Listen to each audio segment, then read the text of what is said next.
नमस्कार दोस्तों, मेरा नाम वैभव कौशिक है और आप सभी का संस्कृति आईएएस के यूट्यूब प्लेटफॉर्म पर तहे दिल से स्वागत है। आज का हमारा टॉपिक है मिशन समुद्र मंथन। अब ये क्या है मिशन समुद्र मंथन? ये समुद्रयान मिशन का एक हिस्सा है। अब इसी के बारे में समझना है क्योंकि ये बहुत इंपॉर्टेंट है और हमारे एग्जाम के लिए बहुत ज़्यादा फायदेमंद हो सकता है। हमारे दैनिक जीवन के लिए भी ये बहुत ज़्यादा यूज़फुल हो सकता है। इसके बारे में हमें पता होना चाहिए। अब यहाँ पे हमारा टॉपिक जुड़ता है हमारे 15 अगस्त के सेगमेंट के साथ, क्योंकि उसी दिन हमारे प्रधानमंत्री मोदी जी के द्वारा एक घोषणा की गई थी कि समुद्र के अंदर भी अब भारत किसी भी दुश्मन देश से हारेगा नहीं। यहाँ पर आपको एक प्रोजेक्ट का नाम हमेशा सुनाई दिया होगा, समुद्रयान प्रोजेक्ट, जिसके तहत 2 भागों में उसे बांटा गया।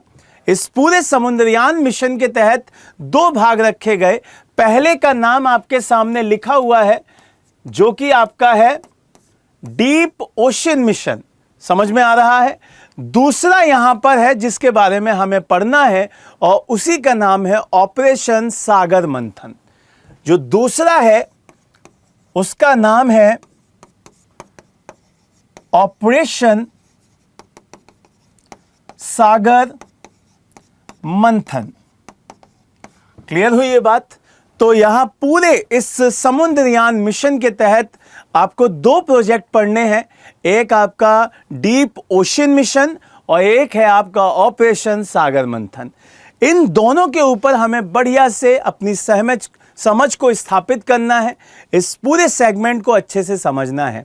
यहां पर प्रधानमंत्री मोदी जी के द्वारा यह कहा गया कि भारत आज की डेट में समुद्र के अंदर भी, ओशन के अंदर भी अपनी पावर को बढ़ा रहा है और अब तो इन्होंने इतना शानदार अचीवमेंट हासिल कर लिया है कि अब भारत 6000 मीटर तक नीचे जाकर सारा का सारा सेगमेंट चेक करने की शक्ति को हासिल कर चुका है।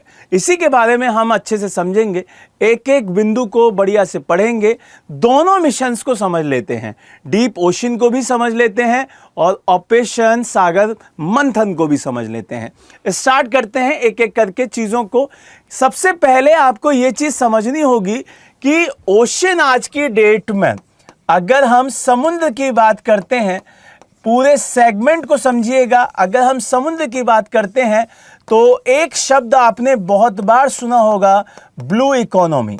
तो यहां पर इसके ऊपर भी आपको ध्यान देना होगा कि भाई हम डिफेंस के साथ साथ, हम अपने पूरे प्रोटेक्शन के साथ साथ इस शब्द को भी आगे बढ़ाएंगे, क्योंकि हमारे पूरे सेगमेंट में, हमारे पूरे बजट में इस शब्द का यूज कई बार किया गया, ब्लू इकोनॉमी का। तो यहां पे भी ये चीज समझनी होगी, ठीक है। चलिए, सबसे पहले हम डीप ओशन मिशन के बारे में बात करते हैं। महासागर के तल तक, मतलब जब हम बिल्कुल बेसलाइन तक पहुंच जाएं, वहां तक पहुंचने के लिए ये भारत का एक प्रवेश द्वार है। मतलब ये मिशन आपको बिल्कुल तल तक पहुंचाने का एक प्रवेश द्वार है, जो कि बहुत इंपॉर्टेंट है। इसकी शुरुआत 2021 में की गई थी, जो कि आपको किस चीज के लिए था भाई? ये आपका पूरा मिशन नवाचार को बढ़ाने के लिए था, इनोवेशंस को, नवाचार बढ़ाने के लिए किया गया। यहां पर ऊर्जा सुरक्षा के लिए किया गया, ऊर्जा सुरक्षा के लिए किया गया। और यहां पर आपको ब्लू इकोनॉमी भी याद रखना है, ब्लू इकोनॉमी, इसके लिए भी किया गया था। तो मेन ये 3 पॉइंट थे जिनके लिए ये पूरा का पूरा सेगमेंट शुरू किया गया था। और यहां पर भारत इस पूरे राष्ट्रीय मिशन के माध्यम से 5 वर्षों में 4077 करोड़ का निवेश कर रहा है। ये भी आपको समझना होगा। यहां पे ब्लू इकोनॉमी, मैंने बार बार इस शब्द को ध्यान में रखना है, इस पर बार बार फोकस करना है, क्योंकि ब्लू इकोनॉमी बहुत इंपॉर्टेंट है। समुद्र के संसाधनों के माध्यम से जब आप अपनी जो इकोनॉमी है उसको बढ़ाएंगे तो इसी को कहा जाएगा ब्लू इकोनॉमी। भारत का पहला मानव युक्त पनडुब्बी जो वाहन है, जिसका नाम है मत्स्य 6000, वो भी इसी के साथ जुड़ा हुआ है। यहां पे आपको ध्यान रखना है मत्स्य 6000, जो कि 6000 मीटर तक नीचे जा सकता है। और ये एक क्या है, एक पनडुब्बी है जो कि मानव युक्त है, जो कि पूरा का पूरा रिसर्चेस करेगी, नीचे जाकर चीज़ों को पता करेगी। यहां से इस पूरे सेगमेंट को आप बढ़िया से समझ सकते हैं। ठीक है, अब यहां पर आपको दो लोगों का नाम ध्यान रखना है। एक का नाम है जतिंदर पाल सिंह और एक का नाम है राजू रमेश।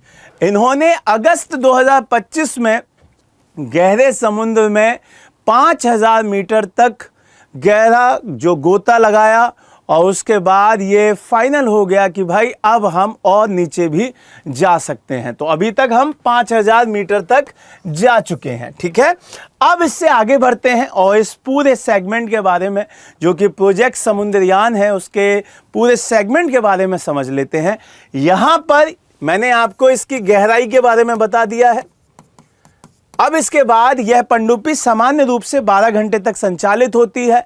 आपातकालीन परिस्थितियों में यह 96 घंटे तक टिक सकती है और इससे उन्नत सुरक्षा की जो निगरानी प्रणालियां हैं वो बहुत ही शानदार हैं, बहुत ही शानदार। अब इसमें कौन कौन सी चीज़ों का प्रयोग किया गया है वो आपको पता होना चाहिए कि भाई इसमें आपका टाइटेनियम मिश्र धातु का पूरा यूज़ किया गया है, इस तकनीकी पर ये बनी है, ये चीज़ें आपको समझ में आनी चाहिए। ठीक है, चलिए अब यहाँ से आगे बढ़ते हैं और इसके पूरे सेगमेंट में आगे चीज़ें देखते हैं कि गहरे समुद्र मिशन अब तक की पूरी जो कहानी है, जिसमें आपको मत्स्य 6000 दिखाई दे रहा है, ये पनडुब्बी दिखाई दे रही है, उसका पूरा फेज यहाँ पे समझाया गया है कि प्रौद्योगिकी विकास कैसे हुआ, उसके बाद संसाधन संग्रहण कैसे किया गया, उसके बाद भूवैज्ञानिक खोज, उसके बाद ये चौथा नंबर है, यहाँ से जलवायु लचीलापन कैसे वहाँ पे पता लगाया गया, जैव विविधता के बारे में कैसी चीज़ें बातें यहाँ पे हुई, और अंतर्राष्ट्रीय सहयोग। इसमें आपको भारत और फ्रांस को एक साथ जोड़ना होगा क्योंकि यहाँ पे भारत और फ्रांस एक साथ मिल के काम कर रहे हैं। ठीक है, ये तो इस पूरे सेगमेंट की बात रही जो मोटा मोटा मैंने आपको समझाया। अब बात करते हैं ऑपरेशन सागर मंथन की। यहां पे भी आपको बढ़िया से समझना होगा। ऑपरेशन सागर मंथन, ठीक है। देखिए, ऑपरेशन सागर मंथन की अगर बात की जाए तो यहां पे आपको 3 सेगमेंट्स को जोड़ना है। एक तो नौसेना को जोड़ना है, दूसरा आपको तटरक्षक बल को जोड़ना है और तीसरा है एनसीबी को। ठीक है, तीनों को जोड़ लीजिए। नौसेना, नेवी, इंडियन नेवी, उसके बाद कोस्ट गार्ड, तटरक्षक और एक आपको एनसीबी, मतलब जो आपका नारकोटिक्स डिपार्टमेंट है उसको भी रखना है, नारकोटिक्स कंट्रोल ब्यूरो को भी आपको साथ में रखना है। इन तीनों की ही ये संयुक्त पहल है। अब आपको समझ में आ गया होगा ये क्यों इतना इंपॉर्टेंट है। जब आपका नारकोटिक्स डिपार्टमेंट यहां जुड़ा हुआ है तो आपको ये तो बहुत मोटा मोटा समझ में आ गया होगा कि ये क्यों यहां पे स्टार्ट किया गया है। मतलब ओशंस के अंदर 2047 तक, कब तक, 2047 तक जो नशीले पदार्थ हैं की जो तस्करी होती है उस पे एकदम रोक लगाना। जो वहां पे नशीले पदार्थों की तस्करी होती है, जो उस पूरे एरिया में, ओशन वाले एरिया में इधर से उधर सप्लाई होती है, उस पर रोक लगाना, उसको पकड़ना और भारत को 2047 तक नशा मुक्त बनाना, ये इसका टारगेट है। तो ऑपरेशन सागर मंथन इसीलिए भी इंपॉर्टेंट है कि यहां से अमृत निकलना चाहिए, जहर नहीं। तो जहर ना बिके पूरे भारत में, इसलिए ये स्टार्ट किया गया है। तो उम्मीद है कि मैं आपको बढ़िया से समझा पाया हूँगा, चीज़ों को डिलीवर अच्छे से कर पाया हूँगा। जो भी चीज़ें आपको लगती हैं कि भाई ये और हमें पढ़ाया जाए, इस टॉपिक पे भी हमें बताया जाए, तो वो आप कमेंट बॉक्स में ज़रूर बता सकते हैं। बढ़िया से पढ़ते रहिए, मुस्कुराते रहिए। जय हिंद, जय भारत।